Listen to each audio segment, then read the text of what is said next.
যেখানে সরকার গঠন হলো, প্রথম স্বাধীন বাংলাদেশ সরকার করেছিল বলেই তো স্বাধীন হয়েছিল, আর স্বাধীন হয়েছে বলেই তো আজকে বিভিন্ন পদ পাচ্ছেন। এই পদগুলি রাখেন কেন? সব ছেড়ে দেন, প্রভু পাকিস্তানের কাছে চলে যান, তারা যদি কিছু দেয়। ওদের বুটের লাঠিটা খেতে খুব পছন্দ ছিল এদের। আজকে স্বার্থের উপরে তারা উদযাপন করে না, পালন করে না, শ্রদ্ধা জানায় না নেতাদের প্রতি, ইতিহাস মুছে দিচ্ছে। প্রত্যেকটা পাঠ্য পুস্তকে আজকে মিথ্যা ইতিহাস লেখা হচ্ছে। খুন করেছে তারা, নাম দিচ্ছে আমার আওয়ামী লীগ আলাদের। কেন হবে? আজকে আমাকে খুনি বানাচ্ছে, কিন্তু এখন তো স্পষ্ট হয়ে যাচ্ছে খুনি কে। লাশ ফেলো, সরকার পড়ে যাবে, কে বলেছে? এটা তারেক নিজে বলেছে। আর ইনুস সেই লাশ ফেলেছে, লাশের উপর পা দিয়ে ক্ষমতায় গেছে। কাজে এখানে এই অন্যায় অবিচার আর চলতে পারে না। আমাদের প্রত্যেকটা, যেমন কৃষক লীগ আছে, আজকে কৃষকদের কি কি সমস্যা সেগুলি নিয়ে কৃষকদের পাশে দাঁড়াতে হবে, তাদের নিয়ে নিজেরাই আন্দোলনের ডাক দিতে হবে। যেখানে কৃষকের সমস্যা, তাদের কথা শুনে তাদের জন্য আন্দোলন করতে হবে। কে কবে ডাক দেবে, আমি কবে ডাক দেবো, তারপরে কবে, সেটা না, যখন যেটা আসবে। আজকে নারীদের উপরে যে নির্যাতন, মহিলা আওয়ামী লীগ, যুব মহিলা আওয়ামী লীগ আজকে গ্রেপ্তার হয় এক জায়গায়, দিয়ে যায় আর এক ডিস্ট্রিক্টে, না বাচ্চাদের সাথে দেখা করতে পারে, না পরিবারের সাথে দেখা করতে পারে, সাধারণ কয়েদিদের মধ্যে রেখে তাদের উপর অকথ্য অত্যাচার করে। আমাদের যুব মহিলা লীগ এখানে আছে, মহিলা আওয়ামী লীগ আছে, প্রত্যেকটা হিসেব নিয়ে এইগুলি প্রতিবাদ করা, নারীদের মাঝে এই তথ্যগুলি পৌঁছানো, আন্তর্জাতিক পর্যায়ে পৌঁছানো এবং জনমত সৃষ্টি করে, এবং নারী অধিকার, নারীর নিরাপত্তা, শিশুর নিরাপত্তা, এর উপর ভিত্তি করে নিজেরাই আন্দোলন কর্মসূচিতে আন্দোলন করতে হবে, যাতে এভাবে আর করতে না পারি। আজকে স্নাইপার রাইফেল কোথা থেকে আসলো, কিভাবে আসলো, সেটা তদন্ত করতে হবে। আমি তদন্ত কমিশন গঠন করেছিলাম হাইকোর্টের বিচারপতি দিয়ে। ইউনূস সেই তদন্ত কমিশনকে কাজ করতে দেয় নাই। কেন দেয় নাই আজকে সেটাই। আবু সাইদ যখন মারা গেল, তারপরে তো আমি 18 জুলাই তদন্ত কমিশন করলাম, প্রজ্ঞাপন দিলাম। ইউনূস এসব বন্ধ করে দিল। বন্ধ করেছে কেন? কারণ সমস্ত হত্যাকাণ্ডগুলি তারা করেছে, আর তাদের দোষ হলো জামাত, শিবির, বিএনপি, ছাত্রদল, যুবদল, এরাই তো করেছে। কাজে আমাদের স্পষ্ট কথা জাতির সামনে তুলে ধরতে হবে। এই রাইফেল কিভাবে বাংলাদেশের সাথে কারা ব্যবহার করেছে সেগুলি তদন্ত করতে হবে। কারণ এই 14 জুলাই, 15 জুলাই থেকে যে সমস্ত হত্যাকাণ্ড এবং অগ্নিসন্ত্রাস করেছে, তাদের সবাইকে দায় মুক্তি দিয়ে দেওয়া হয়েছে, কারণ তারা অপরাধী। সব অপরাধীদের দায় মুক্তি। সমস্ত মামলা আওয়ামী লীগের বিরুদ্ধে, কাজে সমস্ত মিথ্যা মামলা প্রত্যাহার করতে হবে, এবং এই সমস্ত মিথ্যা মামলা প্রত্যাহার করতে হবে। সকল নেতা কর্মীদের মুক্তি দিতে হবে। চাল, ডাল, তেল, লবণ সহ নিত্য প্রয়োজনীয় জিনিসের দাম কমাতে হবে, সাধারণ মানুষের ক্রয় ক্ষমতার আওতায় আনতে হবে। যত বন্ধ শিল্প কলকারখানা বন্ধ করে শ্রমিকদের কাজের ব্যবস্থা করতে হবে। আজকে শ্রমিকরা বেকার, প্রোডাকশন কমে গেছে, এমনকি গার্মেন্টস প্রোডাকশন পর্যন্ত রপ্তানি 50%-এর নিচে কমে গেছে। বেকার যুবক সংখ্যা বেড়ে গেছে। আমার সময় বেকারত্ব মাত্র 3% ছিল, অনলি 3%। কোভিড হওয়ার সময় বেড়ে 5% হয়। আজকে লক্ষ লক্ষ যুবক বেকার, তাদের কাজ নেই। প্রাইভেট ব্যাংকে প্রতি বছর 2 থেকে 3 লাখ যুবক চাকরি পেত, আজকে সেই কর্মসংস্থানের পথ বন্ধ। কাজে সমস্ত বন্ধ কলকারখানা খুলে দিতে হবে।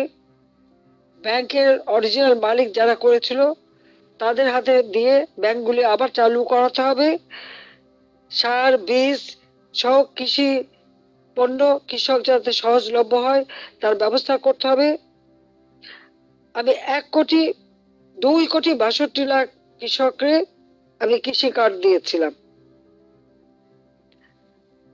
সাধারণ যে কৃষক তাদের উৎপাদিত পণ্যের মূল্য, ন্যায্য মূল্য যাতে পায় সেই ব্যবস্থা করতে হবে। এবং সাধারণ মানুষ আজকে নিরাপত্তা না, না ঘরে নিরাপদ, না বাইরে নিরাপদ।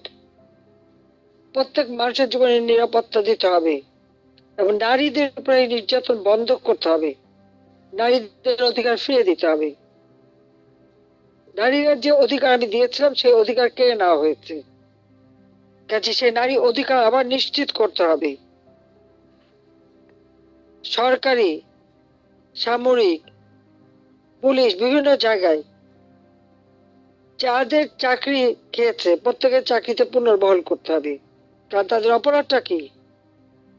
তাদেরকে যেটা হুকুম দেওয়া হচ্ছে সেটা করেছে। এখানে তাদের চাকরি যাওয়ার তো কোনো কথা না। কাজে তার প্রত্যেকের চাকরি পুনর্বহাল করতে হবে। আজকে দিন মজুরদের হাহাকার, কাজ নাই, রিক্সাওয়ালা যেটা কামাই করে সেটাতে একবেলা খেতে পারে না। আজকে হকাররা এমনিতে ব্যবসা বাণিজ্য না, এমনিতে খেতে পারে না, সে হকারদেরও উৎখাতের নামে আজকে তাদের উপরে নির্যাতন।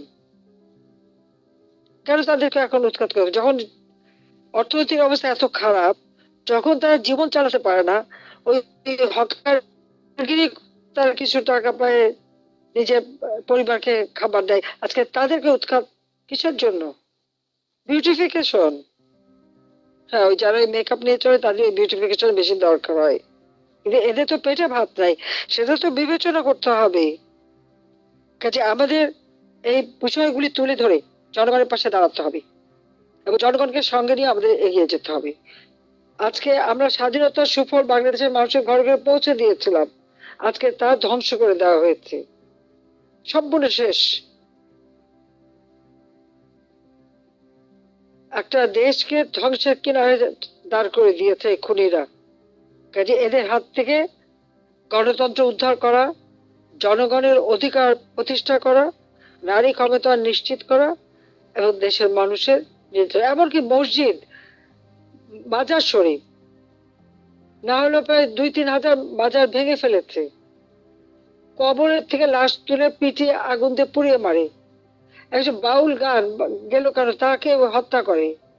একজন সুফি, সে একজন প্রফেসর, টিচার, সে তার মতো সে ধর্মটা পালন করে, যার যার ধর্ম সে পালন করবে। লাকুম দিনুকুম ওয়ালিয়া দিন, এটা তো আছেই কোরআন শরীফে। তাকে খুন করে ফেললো।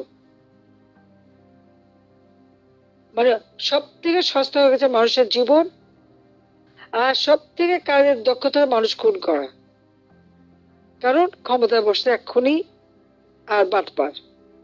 এই খুনি বাটপারের হাত থেকে দেশকে রক্ষা করার জন্য সবকে ঐক্যবদ্ধ হতে হবে।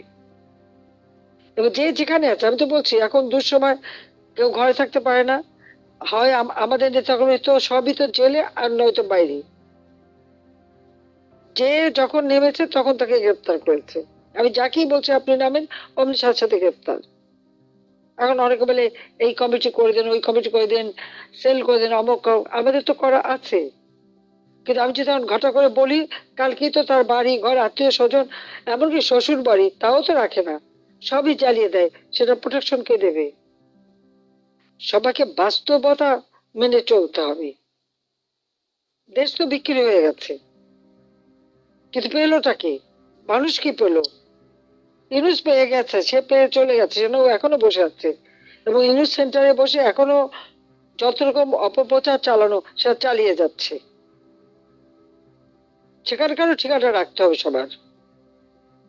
যেটা বলবো যে আজকে এই স্বাধীনতা আওয়ামী লীগ এনেছে, স্বাধীন বাংলাদেশ উন্নত করেছে আওয়ামী লীগ, স্বাধীনতা ঘরে ঘরে পৌঁছে দিয়ে প্রত্যেক ঘর আলোকিত করেছে আওয়ামী লীগ। কাজে সেই আওয়ামী লীগ নিষিদ্ধ করার কোনো অধিকার তাদের নাই। আর যে অর্ডিন্যান্স দিয়ে কি সন্ত্রাসদমন আইনের যে ধারা সংশোধন করে যে অর্ডিন্যান্স দিয়ে আওয়ামী লীগ নিষিদ্ধ ঘোষণা করেছিল, কারণ ইউনিসের কথা তাহলে তো ঠিক নাই, একবার বলছে নিষিদ্ধ হয়নি, একবার বলছে নিষিদ্ধ হয়েছে। সেই আইন সেটা তো এখন বাতিল হয়ে নতুন আইন হয়েছে। সন্ত্রাস দমন আইন নতুন ভাবে যে সংশোধন করা হয়েছে সেখানে কোথাও লেখা নাই যে আওয়ামী লীগ নিষিদ্ধ। তাহলে আওয়ামী লীগ নিষিদ্ধ হয় কিভাবে? আওয়ামী লীগ নিষিদ্ধ না। ওই অর্ডিনেন্স যখন তার সময় শেষে ওটার আইনে পরিণত হয়ে গেছে, আর সেই আইনে যখন লেখা নাই তখন আওয়ামী লীগ নিষিদ্ধ না। আওয়ামী লীগের নিষিদ্ধ বলাটা বেআইনি। আর অবৈধভাবে ক্ষমতা দখলকারীর কোনো অধিকার নাই আওয়ামী লীগকে নিষিদ্ধ করে। কাজে আওয়ামী লীগকে সেইভাবে চলতে হবে। জনগণ আমাদের সাথে আছে, জনগণই আমাদের একমাত্র শক্তি। সেই জনগণের কাছে যান। প্রত্যেক এলাকায় আমরা কি কি উন্নয়ন করছি সে যেমন লিফলেট দিয়ে তাদেরকে জানার পাশাপাশি এই যে যে পয়েন্টগুলো আমি বললাম, যে নিত্য প্রয়োজনীয় জিনিসের দাম, তাদের জীবনের নিরাপত্তা, তাদের এই বিষয়গুলি সামনে তুলে ধরে জনগণকে সাথে নিয়ে মাঠে নামতে হবে। এদের হাত থেকে দেশকে উদ্ধার করে স্বাধীনতার সুফল বাংলার মানুষের ঘরে ইনশাল্লাহ আমরা পৌঁছে দেবো। সবাই ভালো থাকেন, সুস্থ থাকেন। খোদা হাফেজ।